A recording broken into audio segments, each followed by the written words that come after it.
All right, let's jump right into it. If you have a website, a blog, pretty much any kind of footprint online, you've got to have heard the term SEO thrown around. It stands for search engine optimization, of course, but what does that really mean?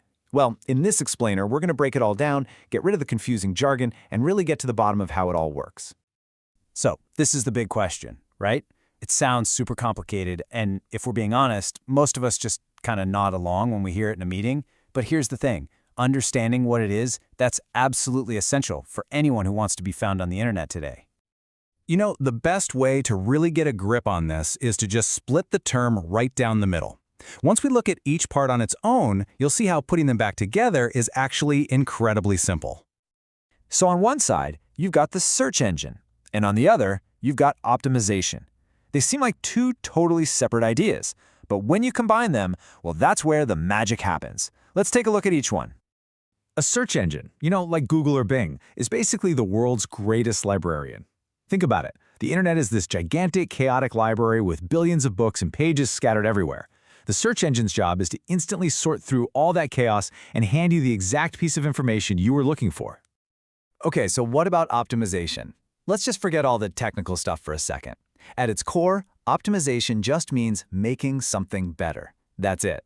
It's about taking what you already have and just refining it, tweaking it, so it does its job as well as it possibly can. And this right here, this brings us to probably the single biggest misunderstanding about SEO. When we say search engine optimization, what are we actually trying to make better? The answer might not be what you think. I mean, it's a fair question, right? It's in the name.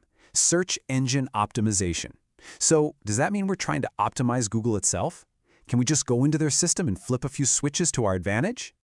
The answer is a huge, resounding no. You absolutely cannot change the search engine. It's this incredibly complicated lockdown system. The optimization in SEO isn't about changing Google, it's going to changing your own website so that Google can understand it perfectly.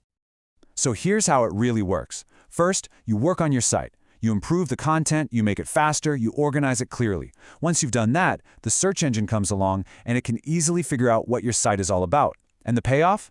The search engine rewards you by showing your awesome, clear website to more people. I know that can all still sound a bit abstract. So let's walk through a super practical example to see how this technical process turns into actual, real-world results for a business. Okay, imagine for a second that you're a customer. You've got an event coming up, so you pull out your phone and you type this exact phrase into a search engine. You have a very specific need, and you are actively looking for a solution right now. Now, let's flip it around. Let's say you own a boutique that sells designer dresses in Delhi. That search query isn't just a string of words, it is pure gold. It's a potential customer knocking on your door. Your whole goal with SEO is to make sure that when someone types that in, your website is one of the very first things they see. That's the moment of discovery. And this is exactly why SEO isn't just a tech thing. It's not just a task you hand off to the IT department. It is a direct line to getting noticed, to finding new customers, and at the end of the day, to growing your business. This is really the ultimate payoff. A great SEO strategy doesn't just get you random eyeballs. It makes you visible to the exact people who are already looking for you. That kind of targeted visibility brings the right traffic to your site, and that is what leads to more sales and real lasting growth. So I'll just leave you with this one question to think about. When a potential customer goes online looking for the exact thing you offer, how easy is it for them to find you instead of your competition? The answer to that question is the very heart of why SEO matters so much.